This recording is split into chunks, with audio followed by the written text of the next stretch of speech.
Na aula de hoje, nós vamos falar sobre intervenções nos sistemas de famílias. Já falamos sobre intervenções nos sistemas de casais, e na aula de hoje a gente vai falar um pouquinho sobre famílias. Tem algumas diferenças aí, bem significativas entre um sistema e outro. Primeiramente, assim como num sistema de casal, quando a gente recebe uma família para um processo terapêutico, a gente precisa ter material para trabalhar, a gente precisa ver eles interagindo, precisamos vê-los funcionando, em funcionamento. Né? Então, o movimento é muito de convidá-los a trocar entre eles, a conversar entre eles, a falar sobre, né, a gente deixar a família interagir, e a gente fica prestando atenção em que processo é ele, quais são essas coisas que eles falam, como eles falam, até que alguma coisa chame a nossa atenção, até que alguma coisa venha, se torne figura para que a gente possa intervir. Com o objetivo quê? De mostrar para eles, de ajudá-los a olhar para como eles funcionam enquanto família. Certo? Marcelo, quer falar alguma coisa? Não, é interessante, né? Porque isso que a Carol está descrevendo tem a ver com o modelo, em especial com o modelo do Zinker. O Zinker traz muito forte esse movimento de criar um contexto para poder observar aquele casal em processo. E tem a ver com uma busca de trabalhar no aqui e agora com a dinâmica de um casal.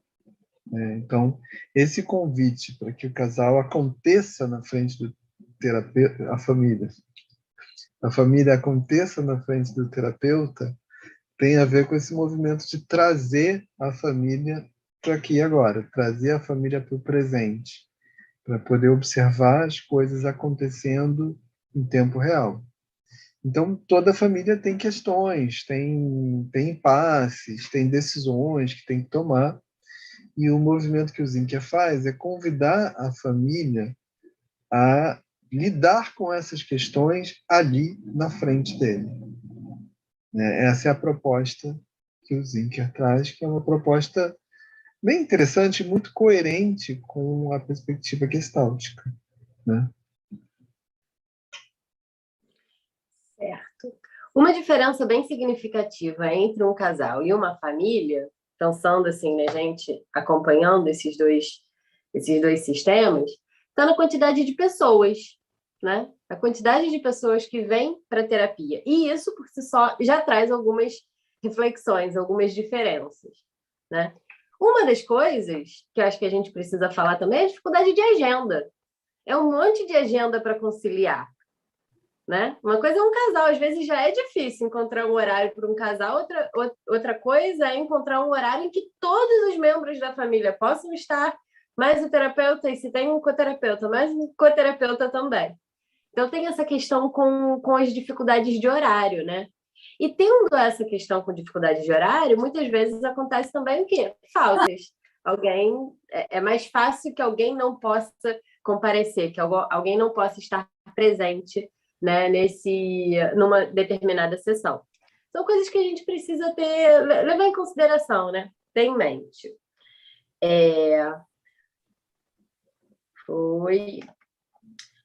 Então, deixa eu... Estou meio perdida aqui. Então, o Zinker, ele traz algumas premissas básicas e uns princípios norteadores para trabalhar com a família. E a gente vai falar mais ou menos sobre cada um e vai discutir um pouquinho sobre isso, tá? Uma coisa que a gente já falou quando falamos de intervenções nos sistemas de casais é o celebrar o bom funcionamento. Eu falei sobre isso, a gente falou sobre isso nos casais, mas com a família é a mesma coisa. É muito comum, é muito fácil que a família chegue até a gente sem saber o que eles são bons, o que eles têm de positivo, o que tem de bom no funcionamento deles. Às vezes está muito claro tudo que dá errado, tudo que não é legal, tudo que não é, tudo que é disfuncional, mas o que eles fazem bem acaba ficando bem escondidinho, né? Eles não sabem muito bem. Quer falar, Marcelo? Não, perfeito isso que você está colocando, assim, porque bem como a gente já falou um pouquinho sobre isso, mas realmente vale a pena refrisar, né, sublinhar. Quando a família chega, um está vendo o problema no outro, então um está acusando o outro normalmente. E aí esse acusar equivale a puxar para baixo, né? Imagina pessoas que estão se afogando, que uma está puxando a outra para baixo para tentar respirar. É um pouquinho isso que a família chega fazendo normalmente. E olhar para a potência, olhar para a beleza é o que as pessoas menos estão fazendo. A tendência é essa. As pessoas olhem pouco para a beleza quando elas estão se acusando, quando elas estão tentando achar um culpado para o problema, que é algo que tende a acontecer. E aí, nesse sentido, o terapeuta tem o papel de frisar, de olhar para as potências, olhar para o que tem de belo ali, sabe? Ajudar as pessoas a olharem para a beleza que existe naquele contexto é algo que faz muita diferença. Na verdade, isso faz diferença em qualquer situação, né? No atendimento individual também, assim, poder olhar para a beleza, poder olhar para a potência faz toda a diferença. Mas no atendimento de família isso fica mais evidente e muito importante, com certeza muito importante.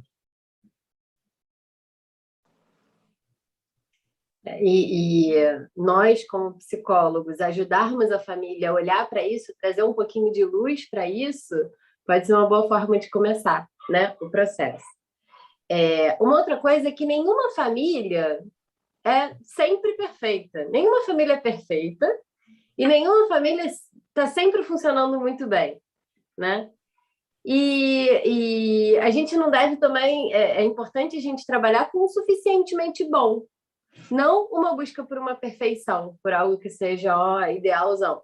A gente está falando de também celebrar e olhar um pouquinho para o que é suficientemente bom. Certo?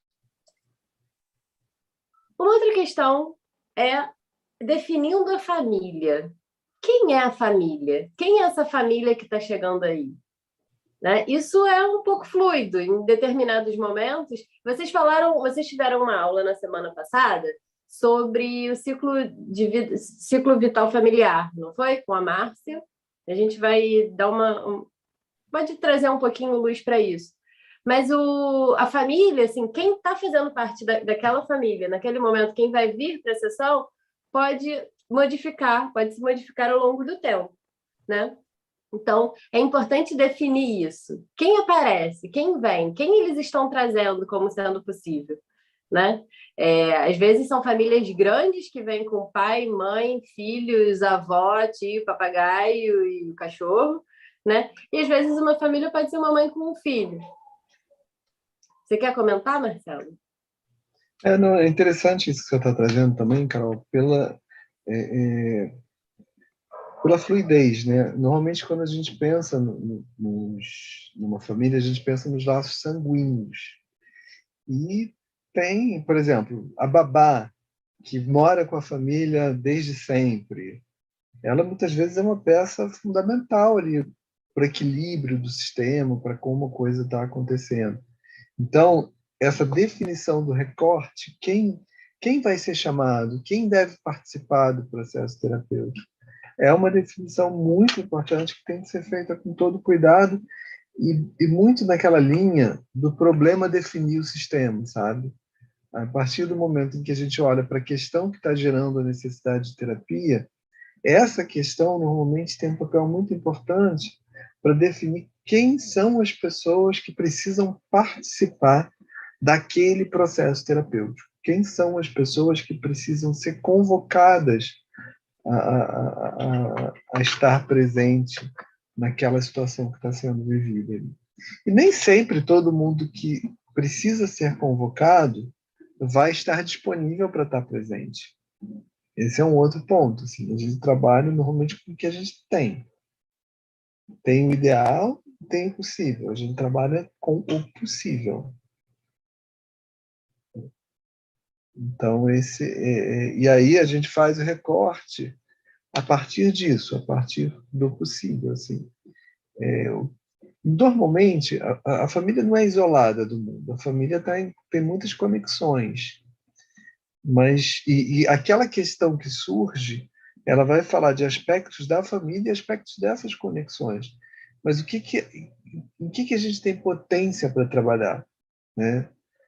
A gente vai trabalhar com o que a gente pode dentro daquele contexto. Vamos pensar assim, digamos que existe uma situação em que uma família está, sei lá, uma família de imigrantes chega num país xenófobo, assim, num país em que as pessoas se colocam de uma forma muito contrária aos imigrantes ali, e isso desemboca em uma série de questões que vão sendo vividas pela família. O terapeuta que recebe essa família vai poder mexer nos preconceitos contra os imigrantes que existem ali naquele contexto? Provavelmente isso vai estar fora da alçada dele, assim. Mas ele pode mexer com as consequências disso dentro da família. E aí olhar para até onde ele pode ir, pensando nesses sistemas que são interconectados, é algo fundamental. Tinha anotado aqui para falar uma coisa que você já falou, né, Marcelo, dos agregados, né, de pessoas que não necessariamente fazem parte daquela família, podem não ter laços sanguíneos, mas que de alguma forma têm um papel muito importante naquela família. Às vezes não está nem tão presente, não está nem como uma babá que está a vida inteira, mas às vezes é uma figura importante, uma figura que traz consequências, que mexe com a estrutura daquela família, mesmo que essa pessoa já não esteja mais tão presente, né? Sim, com certeza, com certeza. E muitas vezes, assim, não necessariamente alguém que reside na casa, assim, né? Então, é bem isso, assim, existe uma questão. Essa questão define um sistema. Que sistema é esse que é definido por essa questão, assim? Por exemplo, vamos pensar numa família, sei lá, pai, mãe, filho, e eles moram juntos, mas são sustentados pelos avós. Muita coisa vai passar por esses avós, entende? Então, o equilíbrio dessa família está muito conectada a essas pessoas que podem não morar ali, mas que vão ter voz ativa na família, vão estar participando de uma série de nós que possivelmente vão acontecer a partir disso, sendo vivido ali. E aí, dependendo do contexto, a gente precisa identificar quem precisa ser visto, né? Por exemplo, aí falando de uma família que eu atendi há um tempo atrás, assim, a família tinha toda uma série de questões em relação a limites. E os pais tinham uma super proteção em relação à filha, só que eles não trabalhavam, eles passavam o dia em casa cuidando da filha. Duas pessoas o dia em casa cuidando da filha. E eles não tinham, nenhum dos dois tinha vida profissional.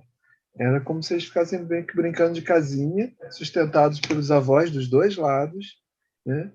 sem, é, é, sem olhar para as próprias vidas, né? Sem buscar equacionar as próprias vidas.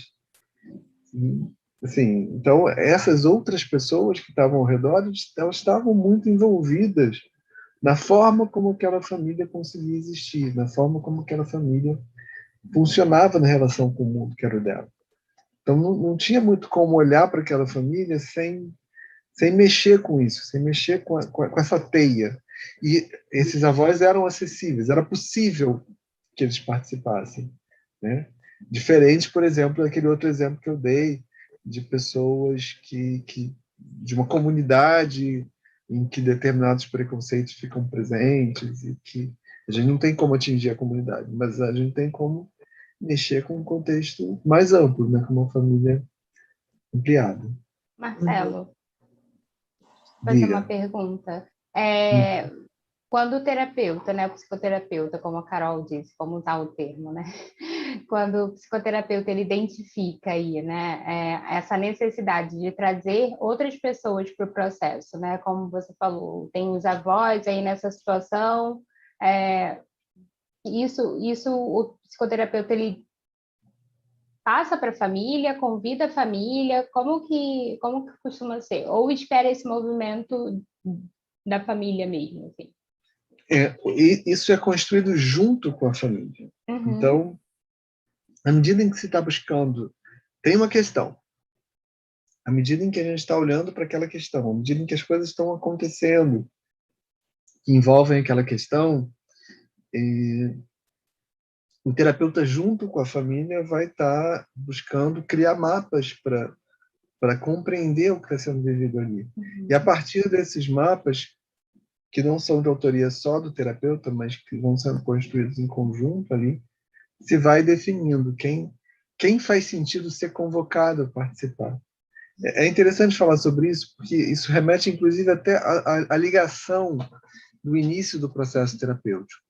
Quando o terapeuta atende a ligação e a busca é de uma terapia de família, já na ligação, ele vai precisar fazer um movimento para definir quem são as pessoas que deverão buscar participar da primeira sessão. Então, esse tipo de definição já começa até no contato telefônico mesmo.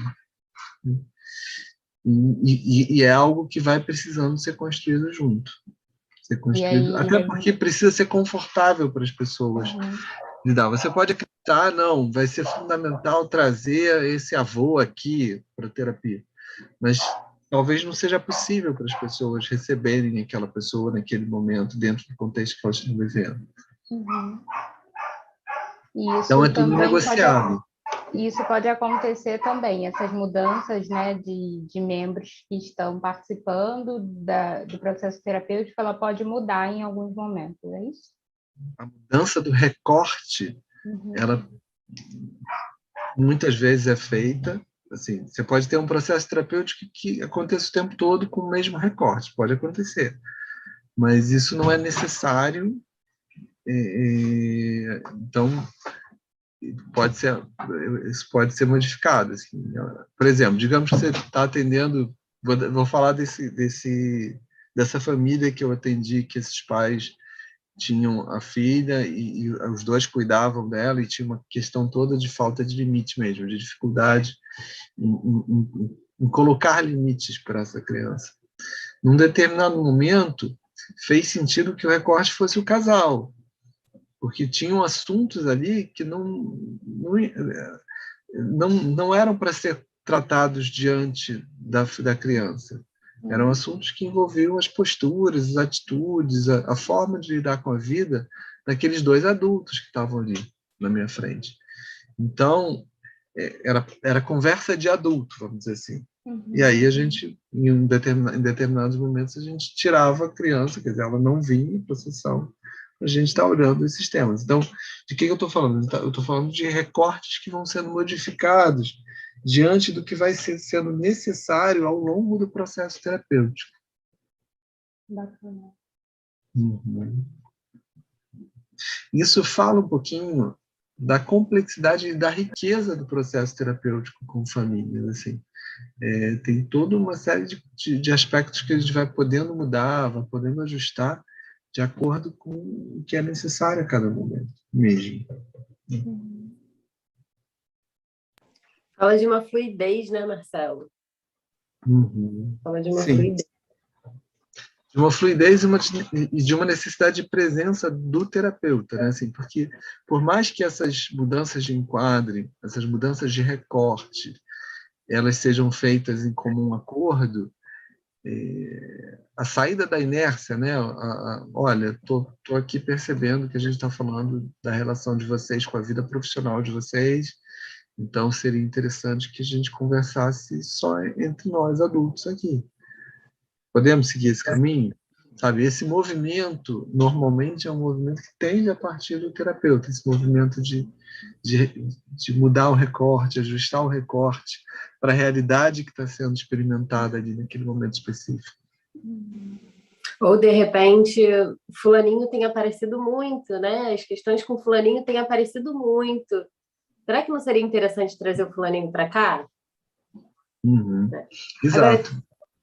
Até porque as pessoas, muitas vezes, nem se apropriam, pelo menos rapidamente, não se apropriam dessa flexibilidade que é possível no processo terapêutico de família. Então, até cair a ficha de que dá para fazer mudanças, dá para mexer no enquadre, o tempo vai passando, né? Então, essa é uma iniciativa que o terapeuta precisa estar atento, e que precisa ser construído também a partir da troca com a família. Assim, não é uma coisa imposta, né? Não é uma coisa, não, vai ser assim, pronto. Quer dizer, isso de início na maioria das vezes.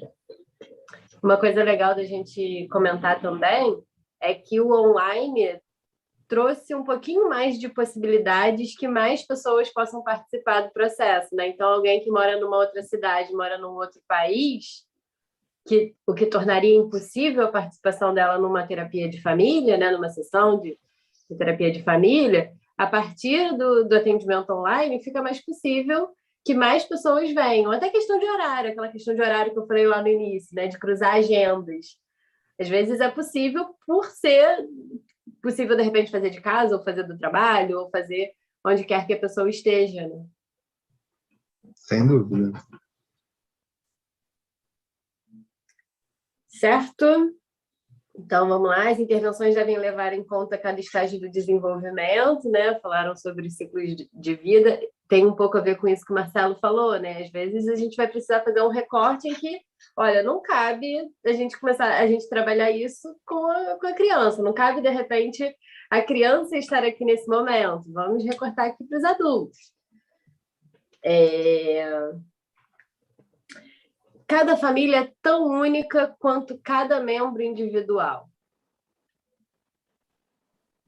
É isso que a gente tem falado sobre o quanto a família pode ser, assim, o recorte pode ser diferente, pessoas diferentes possam aparecer, e é importante a gente levar em consideração que não sabemos o que é melhor para cada família, né? Cada uma é única e tem algumas coisinhas que a gente precisa prestar atenção, né? A gente precisa ficar atento quando é em contato com uma família. Vamos lá. E uma dessas coisas é estarmos convencidos do que é bom para uma família. Quando a gente acha que a gente sabe do que aquela família precisa, acho que é importante dar um passinho atrás e falar: eita, peraí, como assim eu sei o que é melhor para essa família? Quem sou eu? Quem sou eu na fila do pão, né? Você quer falar alguma coisa, Marcelo? Não, sim, claro. É interessante isso que você está trazendo, assim, porque fala de um aspecto fundamental dentro de uma perspectiva gestáltica, que é a questão de onde a gente está olhando, né? A gente está olhando de um ponto privilegiado, em que a gente vê melhor do que a família o que está acontecendo ali. Dentro de uma perspectiva gestáltica, isso não faz muito sentido, né? Como se eu penso nessa visão privilegiada, é como se eu tivesse um olhar, assim, como é que eu vou dizer? Um olhar objetivista, é como se eu enxergasse aquela família como um objeto, que eu consigo compreender totalmente, e por isso eu sei o que é melhor para eles. Assim, eu entendo o funcionamento, compreendo o problema e sei qual é a solução. Assim. Se eles que estão vivendo o processo não conseguem fazer isso dessa forma, quem sou eu, como você falou, Carol, assim, para achar que eu vou saber melhor do que eles o que eles precisam? Então, o tipo de conhecimento que a gente precisa desenvolver é um conhecimento comum, é um conhecimento que se constrói junto. Né? A gente pode ter impressões, a gente pode criar teorias sobre a família, mas a gente precisa sempre ter a noção de que as teorias que a gente cria são só nossas teorias. Eles não têm culpa nenhuma das nossas teorias e não devem ser prejudicados por elas, entendeu?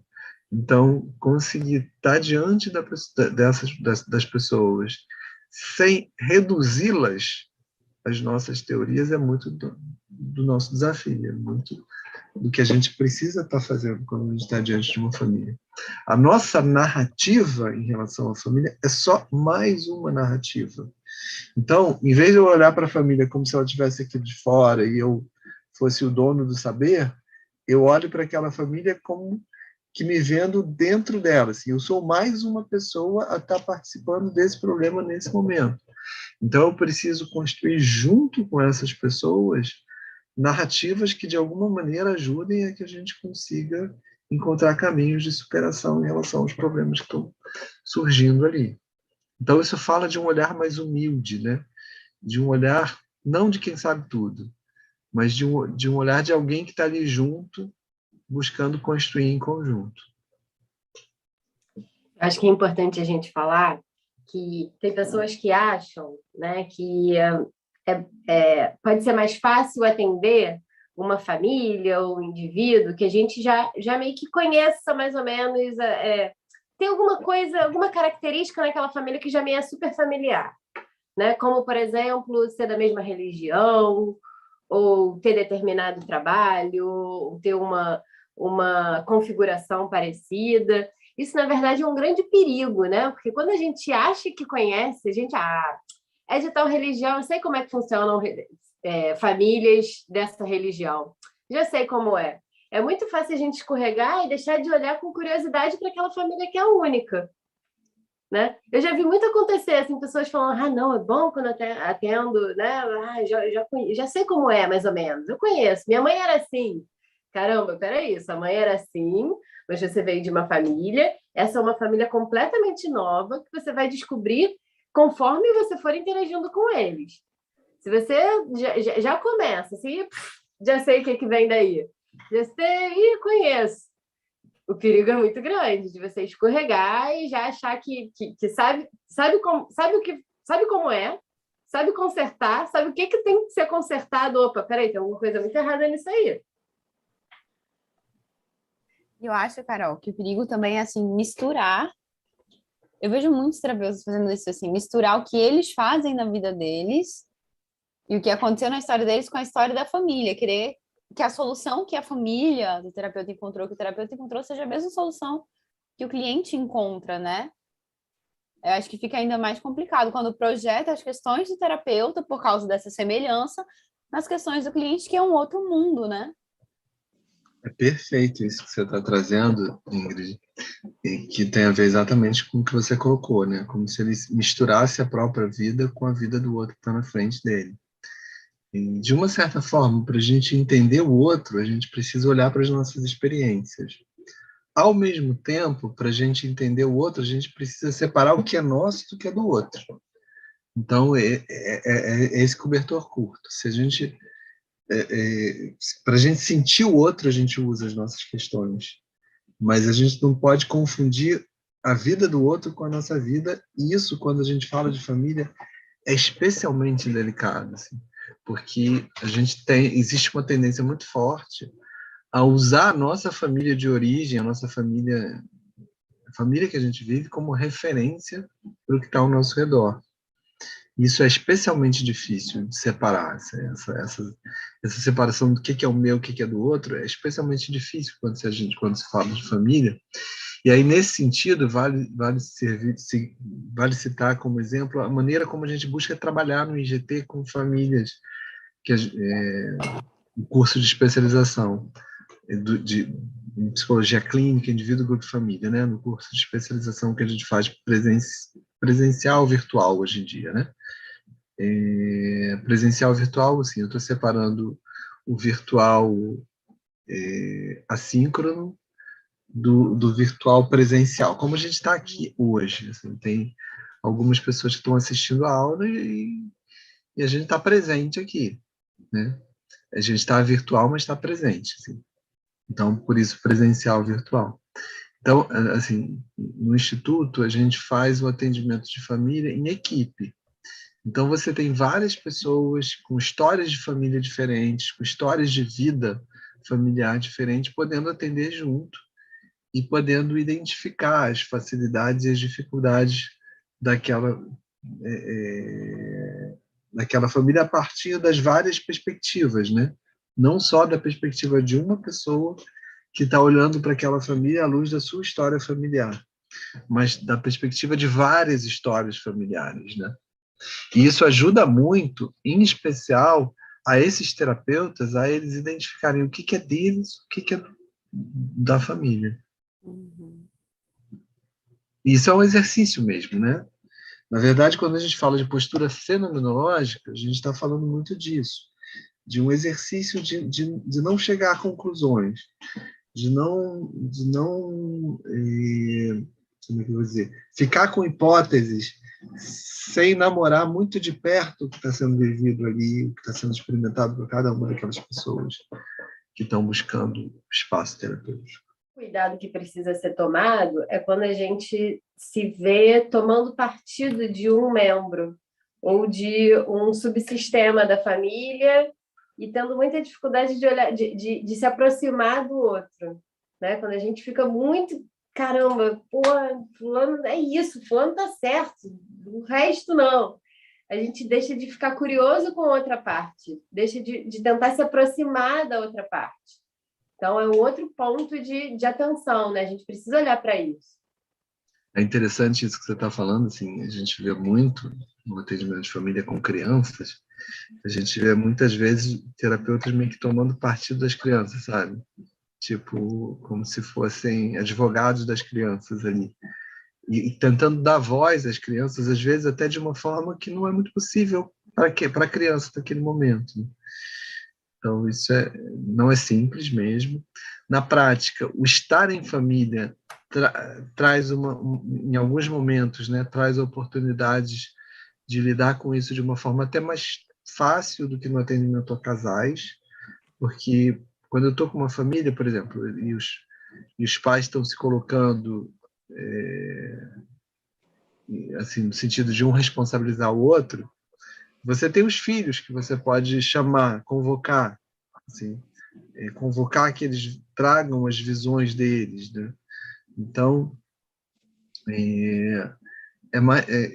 de uma certa forma, isso dá ao terapeuta uma possibilidade de usar triângulos diferentes, sabe? De usar contextos diferentes para mapear certas situações que, quando ele está sozinho, quando está lidando com o casal, são mais difíceis de serem mapeadas mesmo. Não sei se eu fui claro.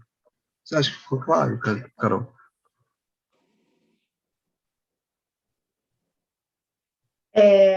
Vê se foi isso que você quis dizer, assim, que, na verdade, em trabalhando com uma família, existe, é como se tivesse mais material, aparecesse mais material, tem mais possibilidades das dinâmicas das coisas aparecerem. Eu diria mais possibilidade de troca, né? Bem pegando aquela ideia de manejo de fronteira, você tem mais fronteiras para trabalhar. Então, por exemplo, você tem a fronteira dos pais, você tem a relação dos filhos com os pais, você tem a forma como os filhos veem a troca entre os pais. Você tem, por exemplo, digamos que tem 2 filhos, você tem a oportunidade deles falarem sobre a relação deles, mas também dos pais falarem sobre a relação deles. Então, é como se tivessem mais versões, mais versões mesmo, né? E isso ajuda nesse mapeamento, assim, isso ajuda a sair um pouquinho das versões mais estagnadas, né? mais paralisadas. Por exemplo, um casal em que um vê a responsabilidade do problema do outro, muitas vezes a gente esbarra com leituras muito concretas, muito concretadas, né? muito estabilizadas. Então, cada uma das pessoas tem uma leitura muito marcada do outro, tem certezas muito fortes em relação ao outro. E aí, quando você tem esse contexto em que existem pessoas diferentes, por exemplo, dos 2 que compõem o casal, para falar também daquela relação, isso traz horizontes diferentes, traz panoramas diferentes que podem ajudar muito na construção da compreensão em relação ao que está sendo vivido ali. Te escutando, Marcelo, estava lembrando aqui de uma supervisão que eu dei. Eu não conheço muito bem o caso, né? Foi só uma supervisão, mas a psicóloga atende a adolescente e a mãe pediu uma sessão, pediu para conversar com a psicóloga. E ela falou, então tá bom, então vem a mãe e o pai. E não vem a adolescente.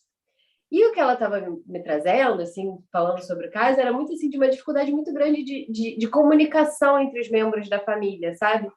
Era difícil para adolescente se colocar, difícil para para os pais se colocarem, tinha uma forma de se comunicar muito através da violência e tal.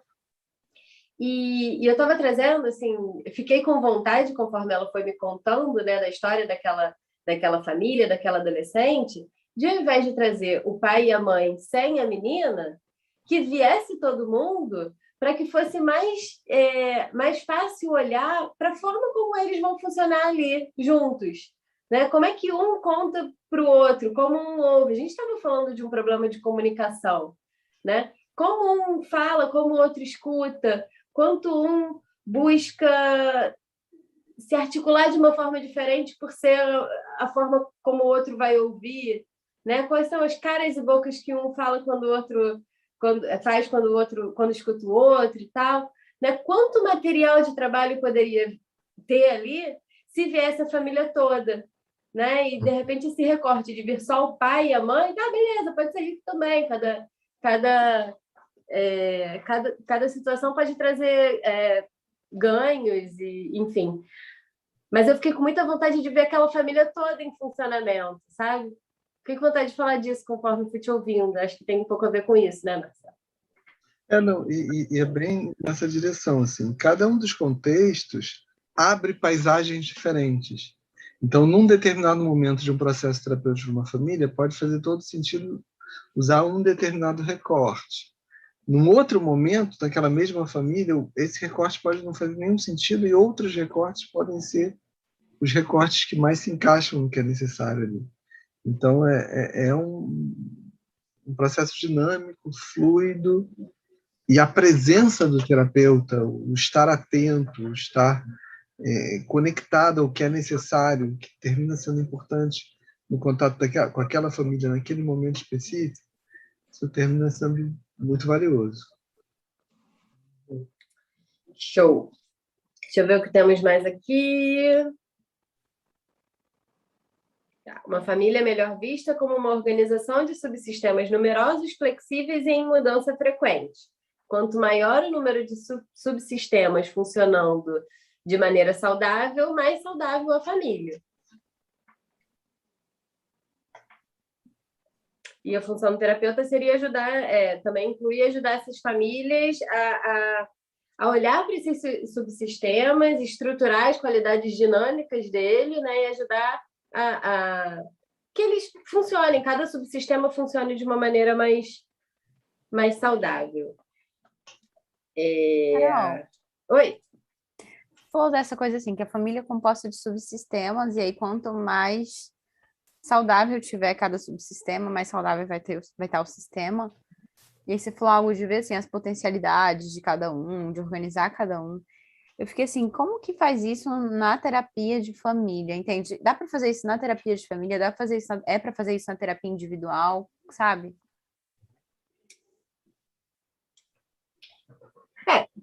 Te ouvindo assim, acho que dá para fazer assim, com o que for possível, aquilo que a gente falou no início, né? Com quem estiver presente. Às vezes a gente só um membro de uma família em terapia já modifica a família inteira, o sistema como um todo, né? Uhum. Vai depender do momento de vida daquela família, vai depender de quem vai poder estar presente. Quando a gente fala em poder estar presente, pode ser a primeira coisa que vem, se a pessoa vai sei lá, ter o horário para isso. Às vezes a pessoa não está disponível mesmo, não acredita em terapia, acha que não vai adiantar nada, não está afim, não está disponível. Né? Não necessariamente não tem horário para ir. Né? Então, assim, a gente vai trabalhar com o que for possível, com quem for possível. Tem uma imagem que eu gosto muito de usar quando a gente fala de família, que é a imagem do quebra-cabeça, né? No quebra-cabeça, cada peça tem seu formato, mas as peças se encaixam. Então, se uma peça do quebra-cabeça se modifica, as outras todas têm que se modificar, ou pelo menos as que estão ali em volta têm que se modificar. Então, a gente... assim, se numa sessão uma pessoa é mobilizada, isso desloca ela do lugar onde ela está para um outro lugar, a família toda tem que se deslocar, a família toda se modifica, entende? As relações se transformam. Então, assim, a gente Pode mexer num ponto da família, numa das peças da família, ou na família inteira, ou em partes da família mesmo. Isso vai reverberar no resto.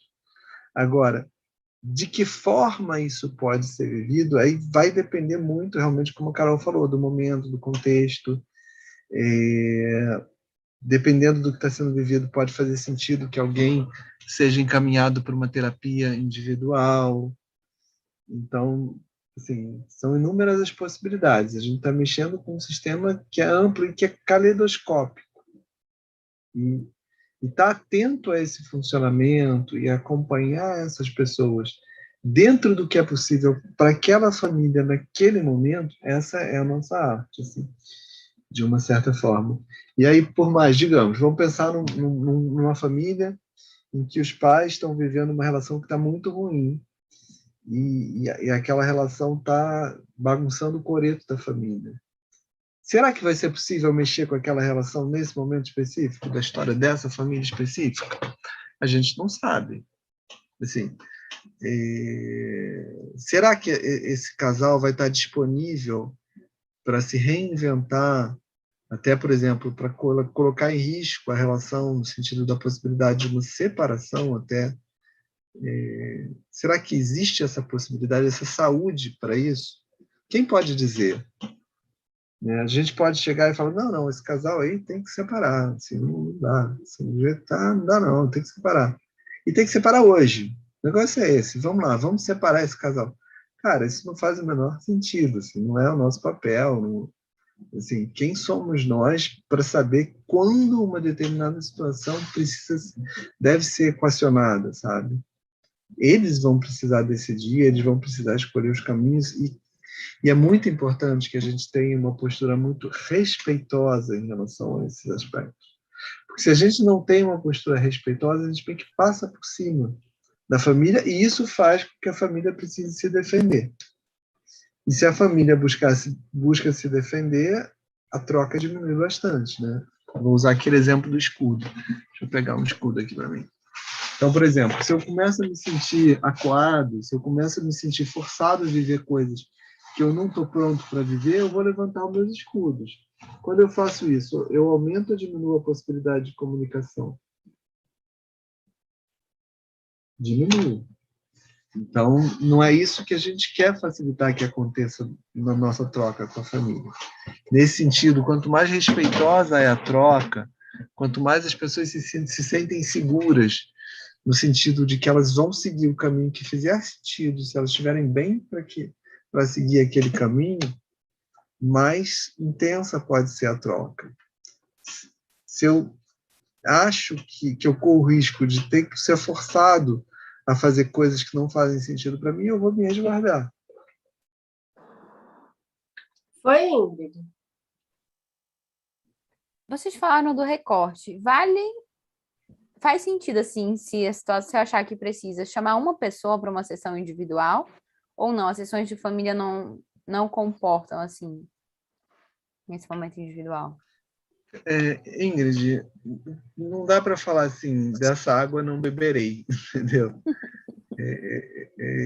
Vai depender do que for acontecendo ali. Não é muito comum, tá? Não é muito comum uma sessão individual, pelo menos não é muito comum dentro da forma como a gente busca trabalhar no IGT mesmo, assim. Uhum. Eu já ouvi gestalt terapeutas falando que quando vão atender um casal, fazem uma sessão individual com cada um das pessoas do casal, e depois e ficam brincando disso, né, de fazer sessão individual e fazer sessão de casal. Eu acho isso muito complicado, porque você corre o risco de receber uma série de segredos. Aí você vai fazer uma sessão dessa, um dos cônjuges fala, não, porque eu tenho um amante há não sei quantos anos, e estou com medo que ela descubra, que o outro descubra. O que faz com uma informação dessa? Uhum. O que faz? Estou perguntando mesmo. Não sei o que faz. Não sei o que faz. Aí depois você vai ter a sessão com o casal, e você está com essa informação, aí você fica olhando para a cara da outra pessoa, e, e essa informação vai estar presente no teu campo, vai estar presente na tua... sabe? Você vai estar olhando com aquela situação ali, se fazendo presente nos teus mapas, mas você não pode fazer nada. Ou você vai falar para a pessoa, não, agora você vai ter que contar hoje, na sessão, que você está fazendo isso. Quem somos nós para fazer um negócio desse, entendeu? Então, eu, particularmente, não acho interessante fazer esse movimento de trocas individuais. Não vou dizer que jamais faria. Posso até fazer um dia. Agora eu não estou me lembrando de alguma situação que eu tenha vivido isso. Mas já vivi situações, por exemplo, de chegar um dos membros da família só. E aí a gente tem que definir, faz sentido ter uma sessão com essa pessoa ou não? Faz sentido que essa pessoa volte para casa e na próxima sessão venha com o restante da família. Assim. Essa é uma questão que eu não vejo uma resposta única. Eu acho que cada contexto vai convidar a uma situação específica. Uhum. Agora, Marcelo, independente assim, do que vai ser decidido fazer ou não, algo que eu acho essencial, se por acaso fosse fazer uma sessão assim com um membro da família apenas, é ter um combinado bem claro de que tudo que for trazido ali, né, poderia ser trazido, vai precisar ser trazido para o restante da família. Assim, a pessoa se responsabiliza quando ela fala. Mas aí tem isso que você falou. E aí? Aí ele fala, agora você vai ter que falar, se ferrou. Né? Tipo, é perigoso. Talvez você esteja botando uma pressão para algo que ainda não estava na hora de acontecer, né? Exato, assim, é bem interessante essa colocação que você fez, Carol, assim, porque esse tipo de acordo é importante, mas ele não garante a paz de espírito do terapeuta, assim, porque por mais que você combine isso, não, assim, a pessoa pode chegar e falar alguma coisa e aí você não vai ter como forçar. Por exemplo, digamos, você combina isso. Não, o que é dito aqui vai ser dito para todas as pessoas. Aí os pais chegam numa sessão de família e falam assim, não, sabe o que é? É que fulano de tal é adotado. E ele não sabe disso. A gente nunca contou. Fulano de tal tem 30 e poucos anos, é adotado e nunca teve essa informação. Aí tu vai falar, não, amanhã, semana que vem, vai saber que é adotado. Quem sou eu para dizer isso, sabe? Quem sou eu para... Entra naquela de saber o que é melhor para a família, né? Será que é melhor nesse momento, né, contar sobre adoção ou não, ou sobre a traição? Então... Exato. Aí, sei lá, a família conta pro fulaninho que ele é adotado, ele vai e se joga da janela, não consegue lidar com aquela situação. Uhum. Sim, sabe?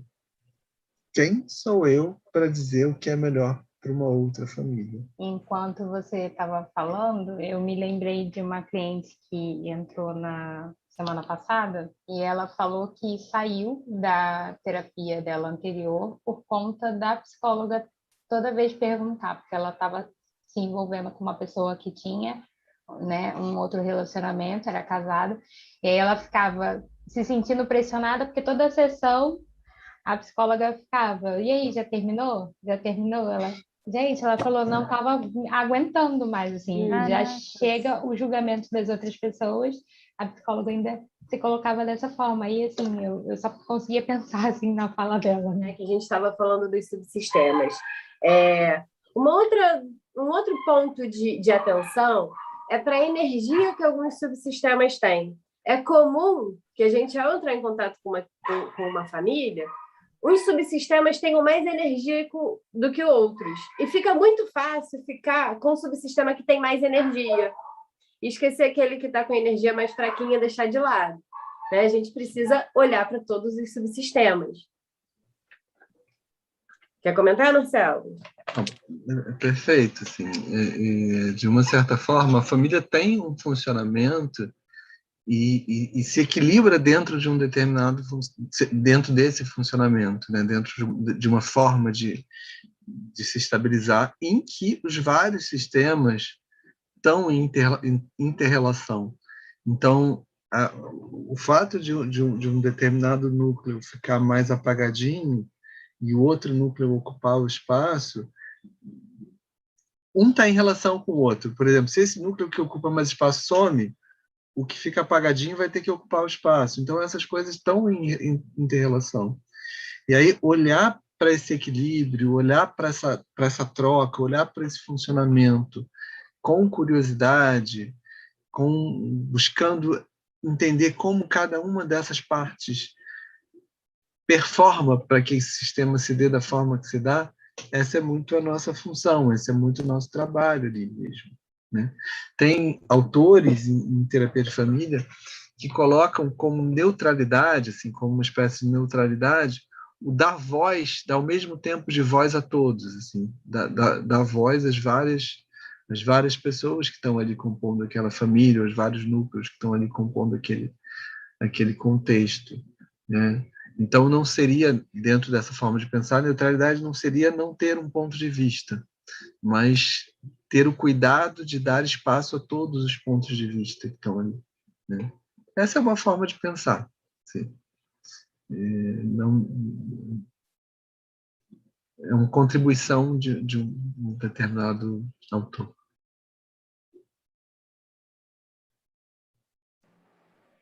Show! O que mais que falta, Carol? Sim. Tô vendo aqui. Peraí.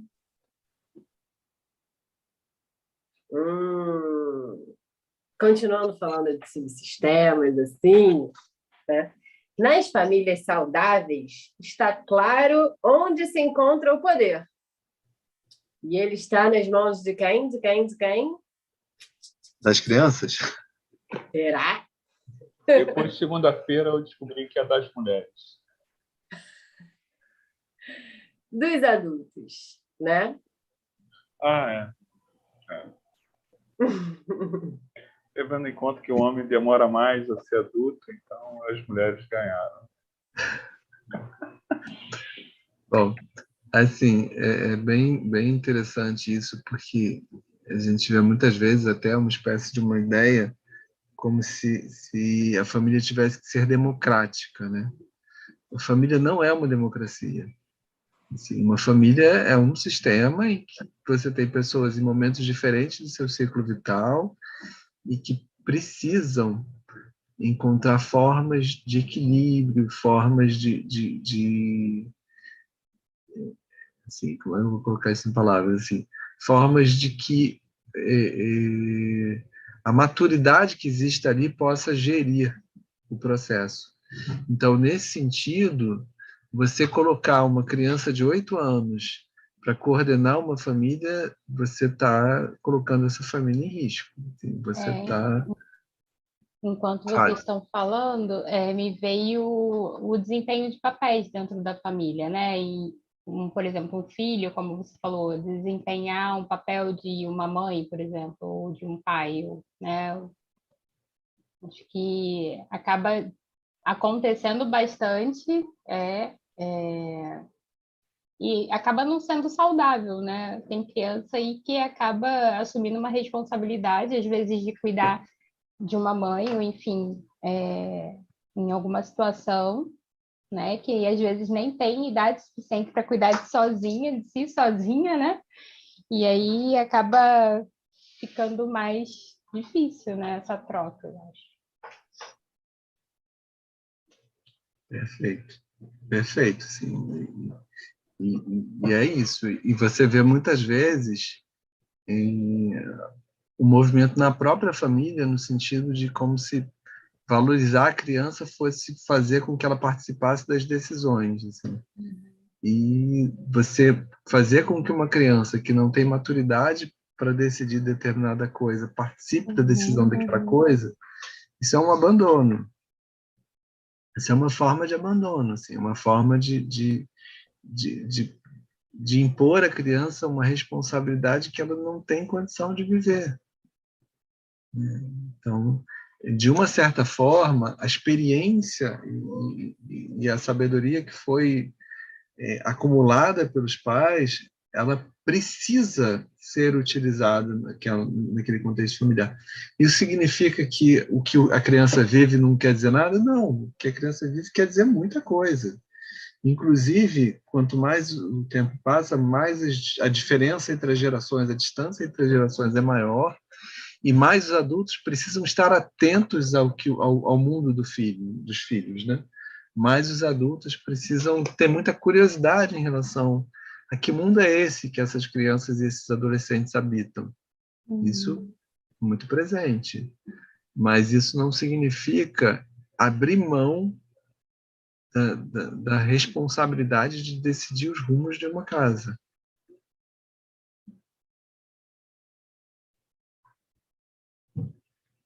Né? E a gente vê muito isso por aí, né? Famílias em que são as crianças que definem tudo, estão no centro ali.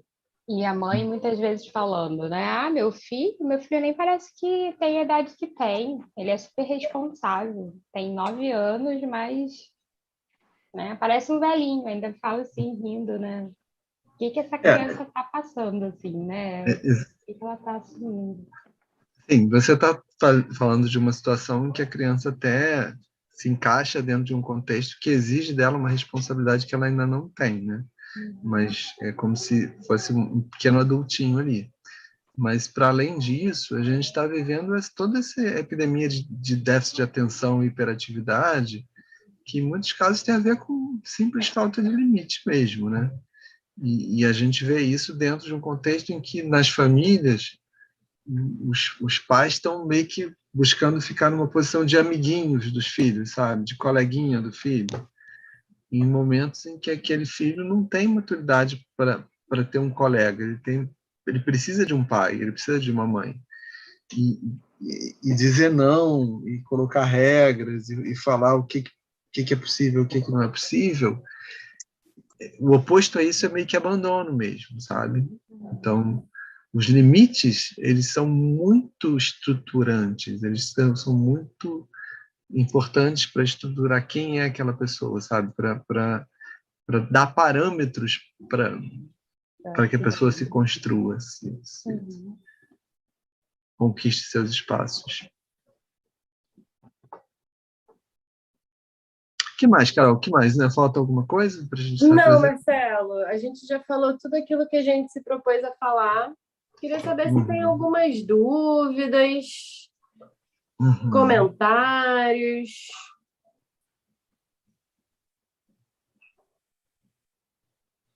Cadu, Lívia, Ingrid. De que forma é que a falta de limites pode estar associada ao TDAH?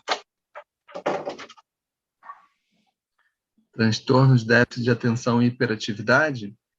De que forma a falta de limites se associa a isso? Vamos pensar, né? Vamos pensar em alguém que não consegue dizer não para si mesmo. Essa pessoa vai ficar parada prestando atenção numa aula chata, com o professor pentelho, falando coisas lá na frente dele? Normal já é difícil, imagina se for com um transtorno, não vai. Quer dizer, então, essa dificuldade de dizer não para si mesmo, ela é totalmente conectada à impossibilidade de se frustrar, assim, de aguentar a frustração, entende? Então, por exemplo, por uma criança ficar parada, sentada numa sala de aula, ela tem que tolerar a frustração, ela tem que ser capaz de forçar a própria barra. Se eu sou totalmente voltado para o meu umbigo, se eu não aprendo a lidar com o limite do outro, a lidar com estar em sociedade, estar diante de alguém que tem as suas necessidades também, Se eu fico voltado para o meu umbigo, eu vou ter uma postura muito parecida com o hiperativo e com alguém que tem déficit de atenção. Por exemplo, para eu concentrar minha atenção num problema matemático, eu tenho que fazer um esforço. O problema matemático não é uma diversão. Entende? Então, se eu não aprendo a tolerar a frustração, se eu não aprendo a forçar a minha barra, eu não vou aprender a me dedicar a um problema matemático, por exemplo. E eu vou ter uma déficit de atenção. Isso vai aparecer como um déficit de atenção. Não sei se eu consegui te responder, Ingrid. Fez sentido, assim? Conseguiu acompanhar?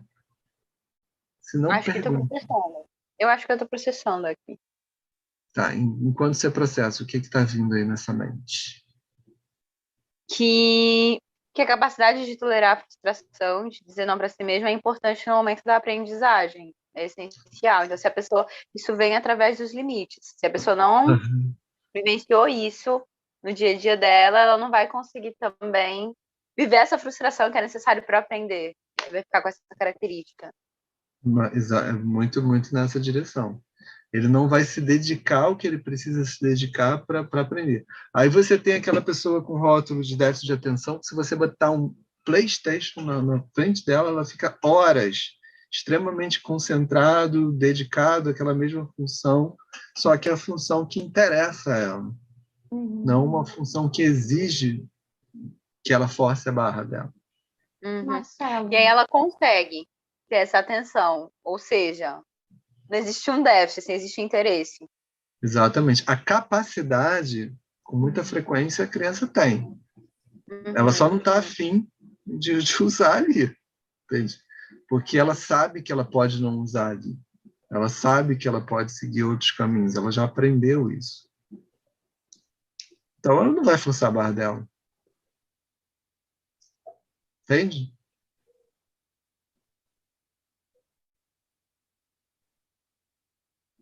Deu para processar ou como é que tá aí? Deu. Deu. Lívia, você ia perguntar alguma coisa também. Isso, você conversando aí, né, com a Ingrid, e falando sobre isso, me ficou aqui uma dúvida, né? A procrastinação também estaria mais ou menos nessa mesma linha? De que, por exemplo, a pessoa começa a fazer alguma coisa e possivelmente não consiga, né, ir até o final. Tipo, largou até na metade do caminho, vamos colocar assim. E aí isso também fala de uma... Fala de questões do que se refere ao essa frustração, assim. ao forçar a minha barra, assim. Então, por exemplo, para eu deixar as coisas organizadas, eu preciso me dedicar a isso. Isso, muitas vezes, me afasta, assim, do que eu tenho vontade naquele momento. Curioso que você falou sobre isso, né? E uma cliente hoje, inclusive, que eu atendi, ela falou justamente sobre isso, que a mãe dela deixava ela fazer tudo que ela queria. E aí, na hora que você falou, assim, né, uma das queixas dela era justamente sobre isso, que ela não conseguia, ela sempre fazia alguma coisa, no meio do caminho ela ia lá e largava. Aí me remeteu, por isso que... Sim, isso está muito ligado, está muito associado. Então, pode estar associado a outras coisas também, mas uma das coisas em que isso está associado é a dificuldade de lidar com os limites mesmo. Então, se eu não consigo... Para eu construir os castelos, para eu construir meus castelos, eu preciso forçar minha barra. Eu preciso fazer coisas que eu não tenho vontade de fazer em horas que não são as que eu mais gostaria. Faz parte. Se eu só quero saber, se eu só consigo fazer o que eu tenho vontade, eu não vou construir castelos, eu vou fazer outras coisas.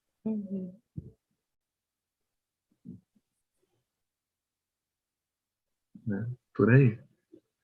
Mais alguma dúvida, gente? Mais alguma questão? Mais algum ponto que vocês queiram trazer? Você podia repetir essa frase, né? Como assim, meu Deus? castelo, eu só peguei metade dela. Eu vou ter que voltar na rua pra assistir. Eu não sei se eu vou conseguir repetir com as mesmas palavras, mas que eu estava buscando colocar isso, assim. Para construir os castelos, a gente precisa forçar a nossa barra. Ninguém constrói castelo sem forçar a própria barra. A ideia é mais ou menos essa. Não sei as palavras que eu usei, acho que foram mais bonitinhas, né? Mas a ideia é mais ou menos essa. Legal. Marcelo, e aí, o que faz no caso dessa criança? Eu não quero deixar terminar, é a última pergunta, Júlio. Até liguei o ar aqui. Ligou o ar também. Caraca, tá todo mundo zoando Carol, né? Eu liguei meu ar. É o ventilador aqui, ó.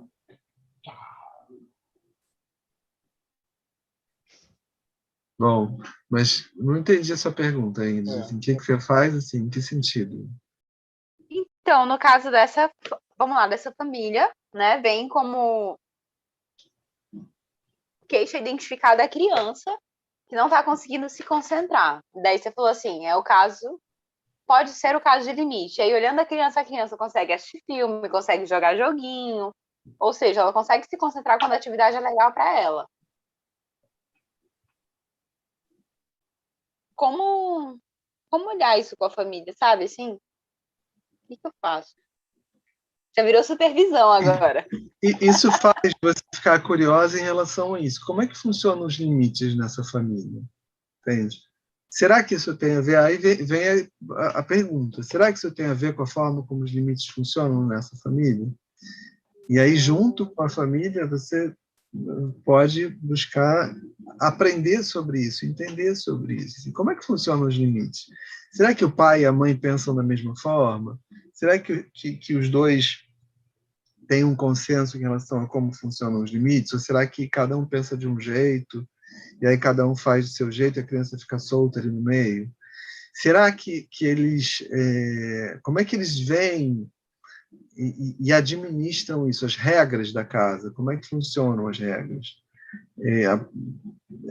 Existem horários, existem deveres, direitos e deveres, ou não? A criança pode fazer o que ela quiser, e se ela não consegue o que ela quer, ela estica a corda, chora, berra e consegue.